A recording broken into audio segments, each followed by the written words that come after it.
দিতেছি বেগুন, এই বেগুনটা চাইলের গুঁড়া, এটা হইতেছে। আপনারা সবাই কেমন আছেন? আশা করি রেসিপি দেখাবো। এই যে দেখতেছেন আপনারা বেগুন, এই বেগুনটা আজকে ভেজে খাবো। হচ্ছে আপনার চাইলের গুঁড়া, এটা হইতেছে মরিচের গুঁড়া, এটা হইতেছে হলদির গুঁড়া, এটা হইতেছে নুন, ওটা একটু পানি দিমু। বাস অতটুক পানি দিয়া একটু লাড়া ছাড়া একটু লাইরা লইয়াম, বুঝুন? একটু লাইরা লইয়াম,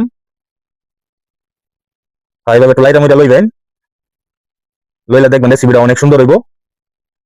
এই যে দেখতেছুন মোটামুটি আমার এটা মশলাটা মাহানি শেষ। এখন বেগুনটা লইয়াম, বেগুনটা লইয়া দেখতেছুন এই যে মাখাইতেছি, বেগুনটার মধ্যে মশলাটা ভালো করে মাখাই লইবেন। মোটামুটি মাহানি কমপ্লিট। গ্যাসের চুলাটা জ্বালাই দিলাম। এই যে দেখুন এখন তেল ছেড়ে দেন, তেল ছেড়ে দিলে ফুট ফুট ফুট ফুট করবো। সাথে দেখতেছুন এই যে হলুদ তাওয়াটা থেকে ধোয়া উঠতেছে, এই যে তেল ছেড়ে দিলাম। তেলটা একটু বেশি করে দিবেন, কারণ বেগুন ভাজাতে তেল লাগে, বুঝুন? দিতেছি চাইলের গুঁড়া, এটা হইতেছে বেগুন, এই বেগুনটা গরম হয়ে গেছে। এখন আপনার বেগুন দেবো, দেখতে দেখ। ও কি সুন্দর শব্দ।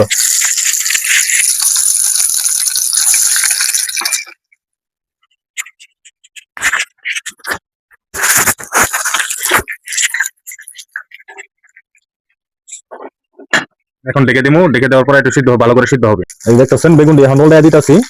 কিছুক্ষণের মধ্যে ভাজা হয়ে যাবো। ভাজা হয়ে আমাদের বেগুন মোটামুটি ভাজা কমপ্লিট। তো সাথেই থাকেন, এখন খাওয়ার পালা। বেগুন ভাজা হয়ে গেছে। এই যে দেখতেছেন গরম ভাত, আর হচ্ছে এই যে দেখতেছেন বেগুন, অনেক সুস্বাদু, ইনশাল্লাহ ভালো হবে।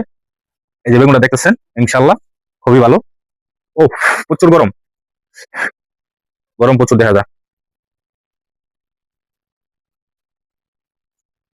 বিসমিল্লাহ। সাথে